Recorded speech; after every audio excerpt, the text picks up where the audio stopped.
Hello everyone, welcome to the Black Struggle. Today I am going to share with you story of unexpected heroism and black strength.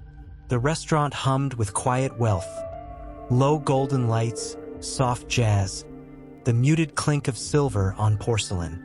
Andrew Baker sat alone in a corner booth, a tailored suit framing a man who looked like he'd rather be invisible.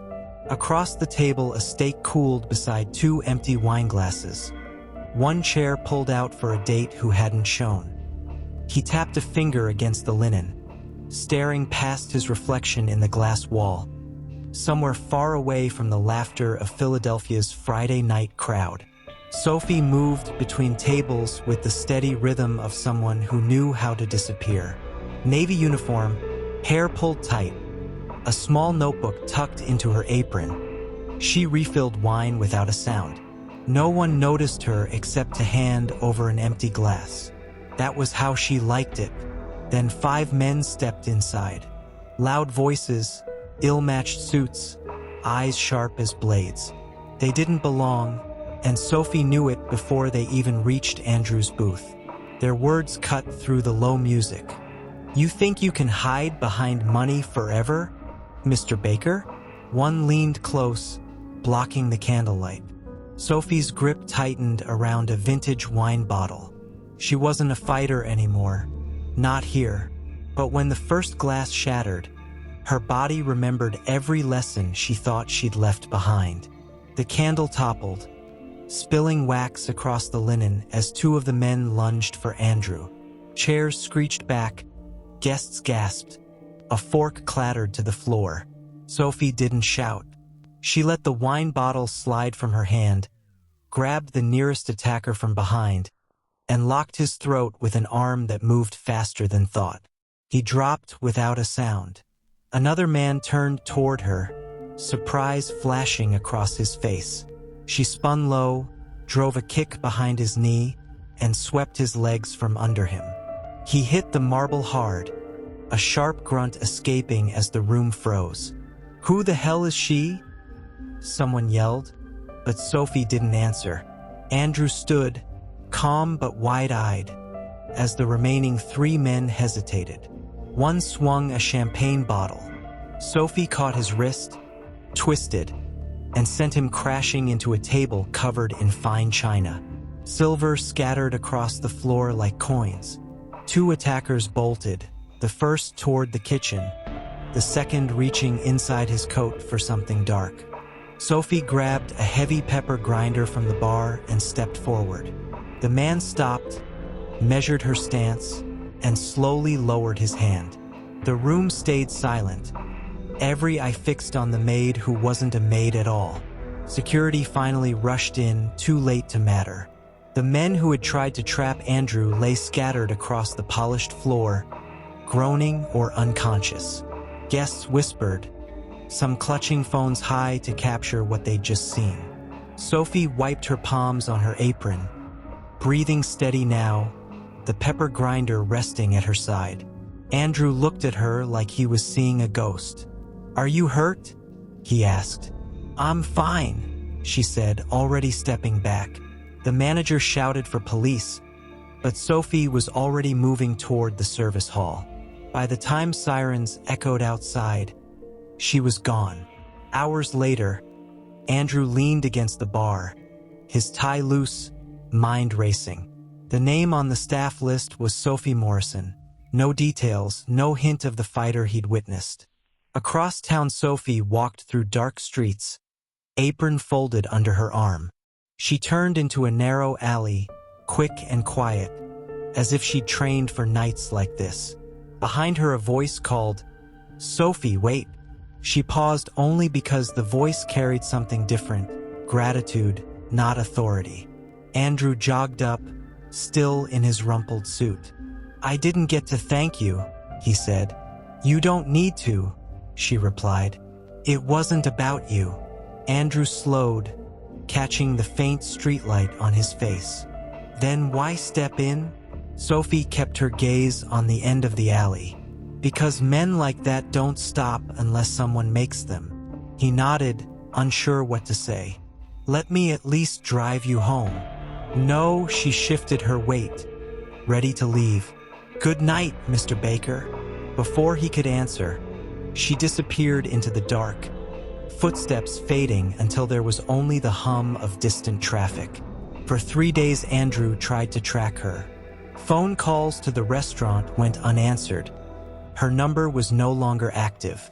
A shaky video of the fight went viral, drawing headlines about a mystery maid, but Sophie had erased her trail. She worked a small job in a Caribbean diner on the south side, washing dishes for cash. It was perfect, anonymous, hidden, until a man in a dark suit stepped into the steamy kitchen holding a card. "Mr. Baker would like to see you," he said. Sophie froze, water dripping from her gloves. "Tell him he's got the wrong girl." But later that night, she found herself outside a glass-walled hotel, unsure why she'd come, only knowing she wasn't ready to keep running. Andrew was waiting near the elevators, the sharp lines of his suit replaced by something softer. Tired eyes, sleeves rolled. "I didn't think you'd come," he said quietly. "Neither did I." They sat in a quiet lounge high above the city. He poured 2 glasses of water instead of wine. "I'm not here to ask about the fight," he said. "I just want to understand who you are." Sophie studied the glass between her hands. "I'm nobody." "No," he said, his voice steady. "You're not." She told him pieces of her past. Her father, a former soldier who taught self-defense in their Philly neighborhood. Her years of training that ended when he got sick and the bills piled up. She spoke of survival jobs and nights spent trying to stay invisible. Andrew listened, then shared his own story of climbing from nothing to boardrooms full of people who only saw money. When he offered her a position in his private security firm, she stiffened. "You don't get to decide what I deserve," she said, standing. "I don't need saving." He reached out but didn't stop her. Sophie left, the door closing behind her like a quiet refusal that lingered in the air. Andrew was waiting near the elevators, the sharp lines of his suit replaced by something softer. Tired eyes, sleeves rolled. "I didn't think you'd come," he said quietly.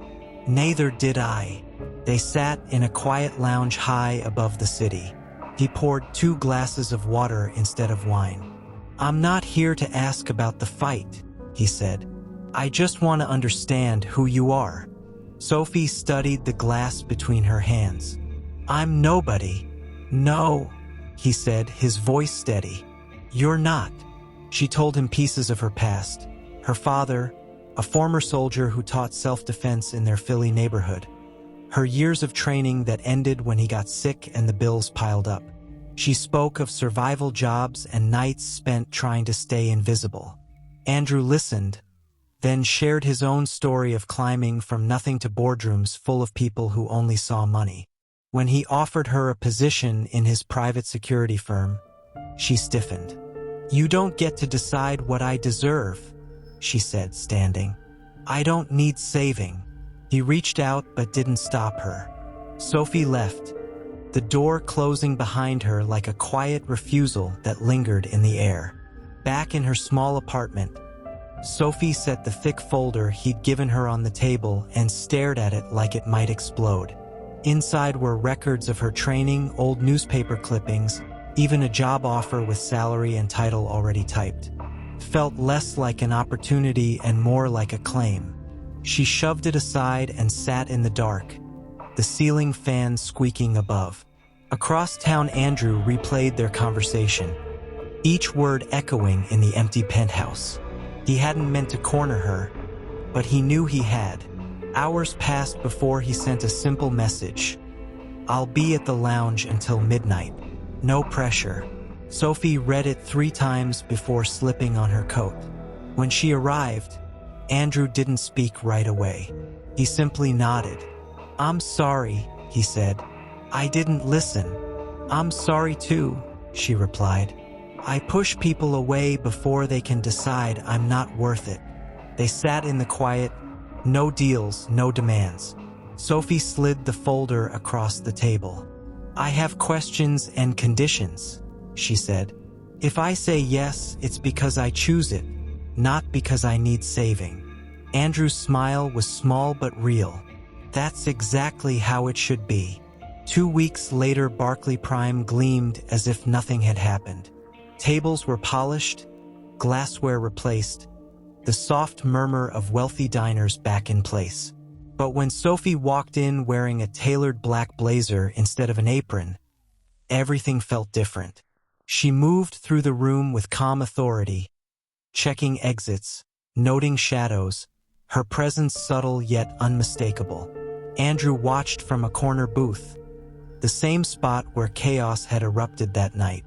When she approached, he smiled. "Looks like you own the place." "Please," she said, settling across from him. "You still pay the bills." "But you command the room," he replied. "That's worth more." They sat in an easy silence until a customer across the room barked at a waiter about the wine.